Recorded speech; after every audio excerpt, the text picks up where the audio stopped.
नमस्कार। मैं हूं सच्चिदानंद वशिष्ठ। सज्जनों, कुंडली के अंदर सूर्य, चंद्रमा, मंगल, बुध, बृहस्पति, शुक्र, शनि, इनको तो हर कोई जानता है।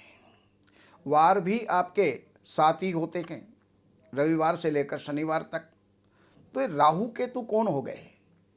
राहु केतु कहाँ से आ गए? राहु केतु का प्रभाव हमारे जीवन में क्या है? तो अब औरों का तो प्रभाव आप जानते भी हैं, औरों को आप देख भी सकते हैं। सूर्य को तो नित्य आप जो है आंखों से देखते हैं, चंद्रमा को आप अपनी आंखों से देखते हैं। सूर्य के अस्त होते हुए और सूर्य के उदित होते हुए, उससे सूर्य के उदय होने से थोड़ा पहले और अस्त होने के थोड़े बाद, सूर्य की ही दिशा के अंदर आप शुक्र और बुध को भी देख सकते हैं। मंगल को भी आप आकाश में देख सकते हैं। शनि देव बहुत दूर हैं, बृहस्पति बहुत दूर हैं, लेकिन आप उनको भी देख सकते हैं। लेकिन राहु और केतु, इनको भला आज तक किसने देखा है? क्योंकि ये छाया ग्रह हैं, इनका प्रतीक ही अंधेरा है और इनका कोई स्वरूप नहीं है। जो नहीं दिखने वाली चीज है वो सब राहु है, वो सब केतु है। आपके शरीर के अंदर केतु की स्थिति जोड़ों में है। जो जो आपकी गांठ हैं, यहाँ पर जो है केतु की स्थिति है। अगर केतु आपकी कुंडली में शुभ है तो आपकी जोड़ों की गांठें ये सदा सही रहेंगी और कभी भी जीवन के अंदर आपको लाठी का सहारा नहीं लेना पड़ेगा। केतु देव हमारी जिंदगी के अंदर इज्जत, मान, प्रतिष्ठा, पुत्र, शरीर तथा जुबान के सुख आदि के मालिक होते हैं। हमें अपनी जिंदगी के अंदर दूसरों की भलाई करने के बाद जो उससे पलट करके जो हमको प्राप्त होता है, जिसको कहते हैं प्रतिष्ठा, उसका सुख जो है केतु देता है। केतु देव से ही जो है ये देखा जाता है। जिन लोगों की जन्म पत्री के अंदर केतु देव अच्छे होते हैं तो उनको देश विदेश की यात्रा करने का अवसर भी प्राप्त होता है। जो लोग उससे लाभ भी लेते गए और जैसे जैसे उम्र उनकी बढ़ती जाती है वैसे वैसे उन लोगों के प्रति जो है मान सम्मान बढ़ता चला जाता है। हर कोई ऐसे इंसान के कार्य भी जो है करने को तैयार रहता है। और केतु देव इंसान को यात्रा का सुख, उससे मिलने वाला लाभ, ये जीवन के अंदर अंतिम समय तक ये देते रहते हैं। और अपने कामकाज की जगह पर इंसान को मान प्रतिष्ठा का सुख भी मिलेगा, साथ ही साथ दिन प्रतिदिन पद प्रतिष्ठा के अंदर भी तरक्की प्राप्त होती है। इंसान अपने बड़े बुजुर्गों का वफादार बना रहता है और जीवन के अंदर सभी काम भाग दौड़ करके जो है पूरे करता रहता है। बदले के अंदर मान प्रतिष्ठा भी जो है अर्जित होती है। और यही केतु हमें अपनी औलाद का सुख भी दिलाता है। अगर जन्म पत्री में केतु देव अच्छे हैं तो हमें औलाद का सुख भी अवश्य मिलेगा। चाहे बेशक देर हो जाए, लेकिन पुत्र सुख हमें अवश्य प्राप्त होगा। इंसान अंदरूनी स्वभाव से हमेशा दूसरों के प्रति इसी केतु की अच्छाई से जो के द्वारा मान प्रतिष्ठा और सुख को इकट्ठे करता रहता है। केतु देव से अपने परिवार जैसे पुत्र, दामाद और आदि जो हैं ये देखे जाते हैं। केतु अगर शुभ नहीं है तो पुत्र का सुख नहीं मिलेगा, दामाद का सुख नहीं मिलेगा। पुत्र और दामाद का सुख नहीं मिलेगा तो जीवन के अंदर फिर सुख क्या हुआ? कौन सा सुख प्राप्त हुआ? रिश्तेदारों के सुख जो है अच्छे मिलते हैं केतु अच्छे होने पर, लेकिन जिनके पास पुत्र नहीं है उनके दामादों का सुख भी जो है ढंग से प्राप्त नहीं होता। तो इज्जत और प्रतिष्ठा भी पूरी नहीं बढ़ पाती है, क्योंकि वही केतु देव खराब होते हैं। तो ऐसे में ये है कि अगर आपके पास पुत्र नहीं है तो आपको क्या करना चाहिए?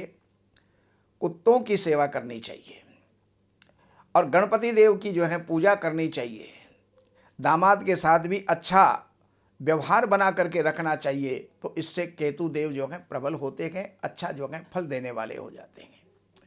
पहले तो इंसान को अपने परिवार और कामकाज की जगह पर तरक्की मिलती है, मान प्रतिष्ठा भी मिलती है और बाद के अंदर ऐसा इंसान पोते और पड़ोते यानी पड़पोते, उनका सुख भी देख करके जीवन से जाता है। और मरने के पश्चात भी ऐसे इंसान की औलाद हर जगह पर अपने पिता का नाम, पद प्रतिष्ठा जो है वो ऊंचा करती है।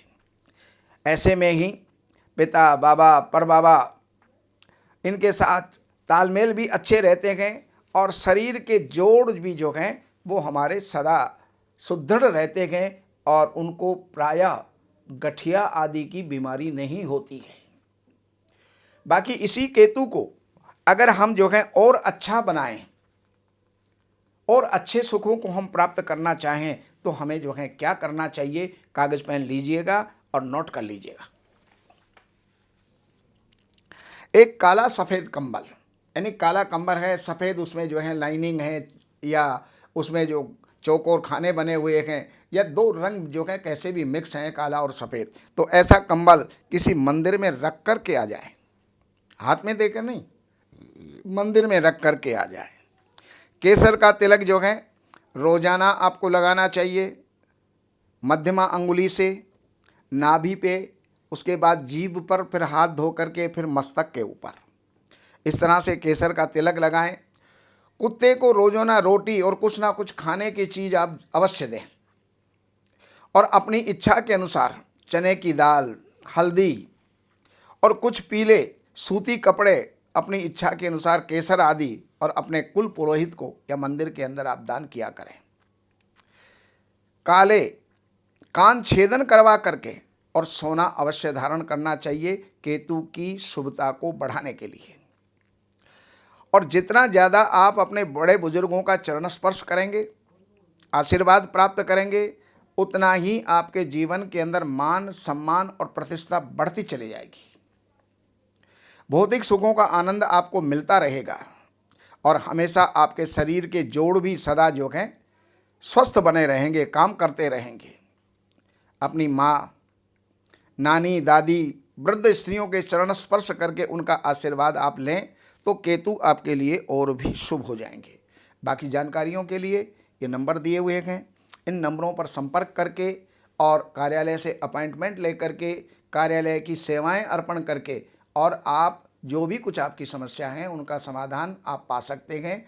लेकिन उसके अंदर एक बात का ध्यान रहे, आपके पास जन्म की तारीख और जन्म का समय ये होना बहुत आवश्यक है, तभी आपको कुछ जानकारी मिल सकती है, अन्यथा आपका फोन लगाना व्यर्थ चला जाएगा। नमस्कार। हमारे यहाँ वैदिक ब्राह्मणों के द्वारा सभी प्रकार के पूजा पाठ, कर्मकांड, संगीत में विवाह, गृह क्लेश, काल सर्प दोष, व्यापार में रुकावट व नवग्रहों की पूजा आदि कराई जाती है। हमारे संपर्क सूत्र हैं 7838898421। देवज्ञ सच्चिदानंद वशिष्ठ जी से वास्तु, ज्योतिष, वैदिक अनुष्ठान, पूजा पाठ, महामृत्युंजय पाठ, शतचंडी पाठ, बगुलामुखी पाठ, भैरव अनुष्ठान आदि, राशि रत्न, रुद्राक्ष, कवच आदि हेतु संपर्क करें। हमारे संपर्क सूत्र हैं 7838898421। हमारी वेबसाइट है www.shrivashishth.com।